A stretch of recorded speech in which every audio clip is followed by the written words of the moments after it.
రేపటి నుంచి ఈ లోకాలను పోషించే అమ్మవారి నవరాత్రులు ప్రారంభం కానున్నాయి.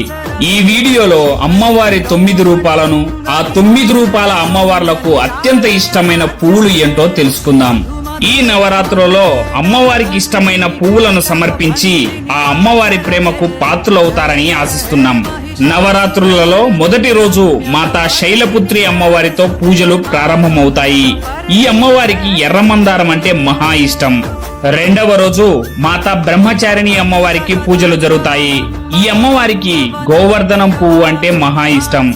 మూడవ రోజు మాతా చంద్రగుంట అమ్మవారికి విశేష పూజలు జరుగుతాయి. ఈ తల్లికి తెల్ల తామర పువ్వు అంటే అత్యంత ఇష్టం. నాలుగవ రోజు అమ్మవారు కుష్మంద అవతారంలో పూజలు అందుకుంటారు. ఈ అమ్మవారికి పసుపు బంతి పువ్వు అంటే చాలా ఇష్టం. ఐదవ రోజు అమ్మవారు స్కందమాతాదేవి అవతారంలో పూజింపబడతారు. ఈ తల్లికి దేవగన్నేరు పువ్వు అంటే ఎంతో ఇష్టం. ఆరవ రోజు మాతా కాత్యాయనిగా అమ్మవారు పూజలు అందుకుంటారు. ఈ తల్లికి ఎర్ర గులాబీ అంటే ఎంతో ఇష్టం. ఏడవ రోజు అమ్మవారు కాలరాత్రి అవతారంలో పూజలు అందుకుంటారు. ఈ అమ్మవారికి కృష్ణ కమలం అంటే ఎంతో ప్రీతి.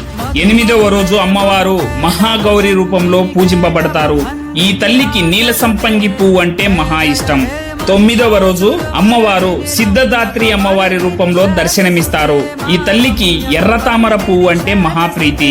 ఈ వీడియో నచ్చితే చిన్న లైక్ చేసి మన ఛానల్ ని సబ్స్క్రైబ్ చేసుకోండి. అమ్మ భక్తులందరూ ప్రేమతో కామెంట్ లో చెప్పండి అమ్మవారికి జై అని.